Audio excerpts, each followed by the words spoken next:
مصافحہ کریں گے۔ اب نبی کریم علیہ الصلوۃ والسلام کا دوسرا اعلان سماعت فرمائے، دریا رحمت جوش میں ہے۔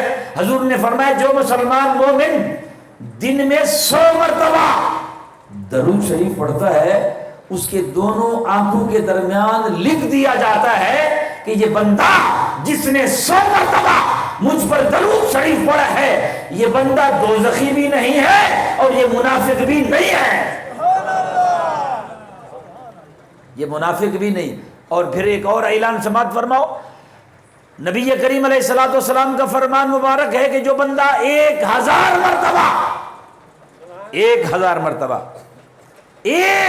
مرتبہ جو دن میں درود پڑھتا ہے، درود شریف پڑھتا ہے، نبی مکرم صلی اللہ تعالی علیہ وسلم فرماتے ہیں کہ وہ اس وقت تک نہیں مرے گا جب تک خواب میں جنت میں اپنا ٹھکانہ نہ دیکھے، نہیں مرے گا اس وقت تک۔ لہذا احباب ذی وقار، وقت قلت ہے، مفتی اعظم پاکستان وطن عزیز کے عظیم مذہبی سکالر حضرت علامہ مولانا مفتی حفیظ اللہ صاحب صابری مدد اللہ العلی اپنے خوبصورت چہرے کے ساتھ جلوگر ہیں۔ میں محترم نعمت اللہ صاحب کی طرف سے اور آپ سب کی طرف سے مفتی صاحب کو خوش آمدید کہتا ہوں۔ رب ذوالجلال آپ کا خوبصورت سایہ، بابرکت سایہ دراز فرمائے۔ حضرات ذی وقار، وقت کی قلت ہے، میں زیادہ بات تو نہیں کرنا چاہوں گا، مگر یاد رکھنا نبی مکرم صلی اللہ تعالی علیہ وسلم کی نگاہ مصطفیٰ جس پہ پڑ جائے، نگاہ مصطفیٰ اگر کسی پتھر پہ بھی پڑ جائے، پتھر پر نگاہ محمد مصطفیٰ اگر کسی پتھر پہ بھی پڑ جائے تو نگاہ رسول میں یہ کمال ہے کہ مصطفیٰ کریم کی نگاہ کی برکت سے خدا پتھروں میں بھی جان لے آتا ہے۔ دلیل پیش کر کے بات کو ختم کرنا چاہتا ہوں۔ حضرت اکرمہ ابو جہل کا بیٹا ہے، حضرت اکرمہ ابو جہل کا بیٹا ہے، یہ نصیب کی بات ہے۔ اب ابو جہل اور مصطفیٰ کی نظر اکرمہ پہ پڑ گئی، وہ اب اکرمہ ہے، ابو جہل کا بیٹا ہے، مگر جب محمد مصطفیٰ کی نظر اس پہ پڑ گئی تو اکرمہ نہ رہا، حضرت اکرمہ بن گیا۔ فتح مکہ کے وقت میں فتح مکہ ہے اور فتح ہوا مکہ، وہ اکرمہ اچانک رسول کریم علیہ الصلوۃ والسلام نے اکرمہ کی طرف پیار سے دیکھا، اور جس کو رسول کریم پیار سے دیکھے، حضرت اکرمہ فرماتے ہیں کہ جب رسول اللہ نے مجھے دیکھا میں لٹ گیا، میں اپنا دل محمد عربی کو دے بیٹھا، والد سے نہیں پوچھا، والدہ سے نہیں پوچھا، بھاگتا ہوا دوڑتا ہوا باہر چلا گیا اور اس راستے میں بیٹھ گیا جو راستہ مدینہ شریف کی طرف جا رہا تھا، اس راستے میں بیٹھ گیا اور وہاں ایک نہر تھی، اس نہر کے کنارے میں بیٹھ گیا، انتظار مصطفیٰ میں کہ اب محمد عربی آئیں گے، ایک دو چھوٹے چھوٹے سوالات کروں گا اور دہلیز رسول پہ سر خم کر دوں گا اور مسلمان ہو جاؤں گا۔ اکرمہ ابو جہل کا بیٹا، جب تقدیر بدلتی ہے، جب سوچ بدلتی ہے، جب رسول اللہ کی نگاہ بڑھ گئی، انتظار مصطفیٰ میں بیٹھا ہے، کیا دیکھا ہے، کیا دیکھتا ہے، اچانک دور سے رسول کریم کا چہرہ نظر آیا، رسول کریم کا چہرہ نظر آیا، اور جب قریب آئے تو حضرت اکرمہ فرماتے ہیں کہ مجھے رسول اللہ نے اسلام کی دعوت دی، جب دعوت دی تو میں نے ہاتھ جوڑے اور عرض کیا یا رسول اللہ صلی اللہ تعالی علیہ وسلم، کلمہ تو میں نے پڑھنا ہی ہے، میں دہلیز رسول پر سرخم کروں گا، میری سوچ بدل گئی، میری راتیں بدل گئی، دھروں تو میں ابو جہل کا بیٹا، مگر میں آپ کے نام پہ فدا ہو گیا، کلمہ میں نے پڑھنا ہے، مگر میں نے جانا واپس تو میں نے مکے میں جانا ہے، لوگ مجھ سے سوال کریں گے کہ تو نے کلمہ پڑھا، آخر کیا دیکھا؟ بس یہ مجھے ایک چھوٹی سی بات ہے، رسول کریم نے فرمایا میں کوئی بے اختیار نبی تھوڑا ہوں، مجھے اللہ کریم نے اختیارات دیے ہیں، جس قسم کا سوال کرو گے میں جواب دوں گا۔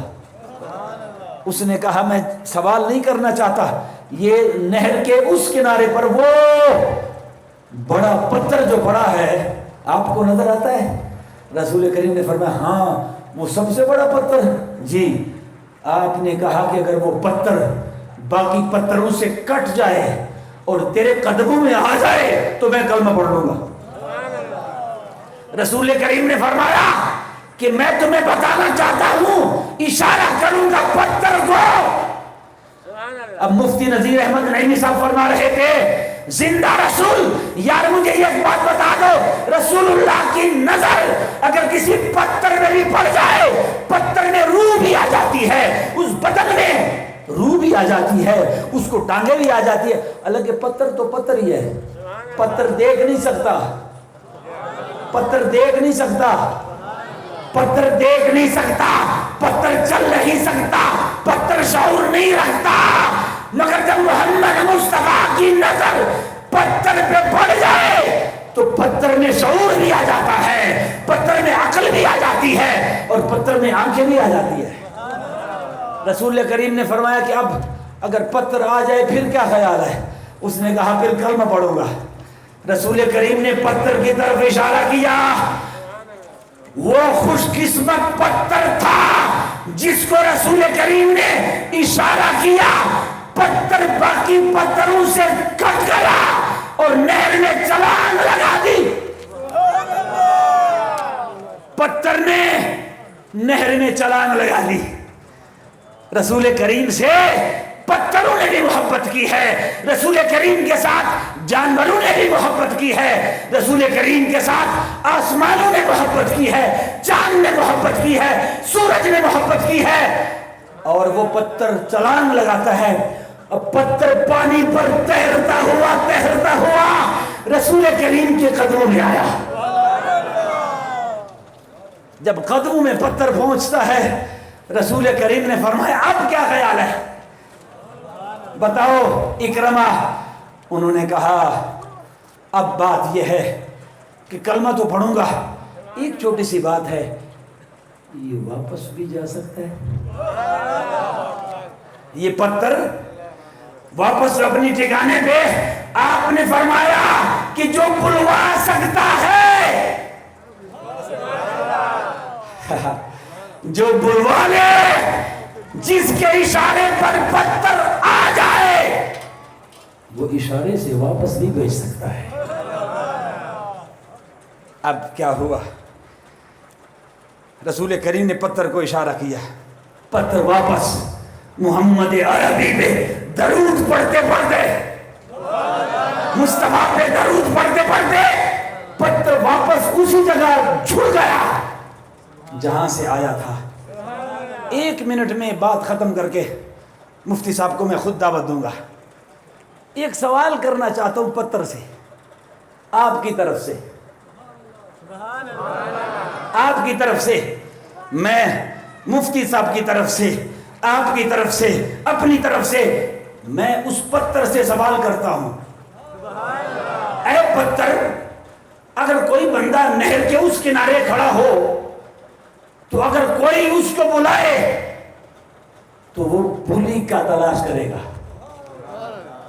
پانی میں تو نہیں آئے گا نا، کیا کرے گا پیر صاحب؟ پلی تلاش کرے گا۔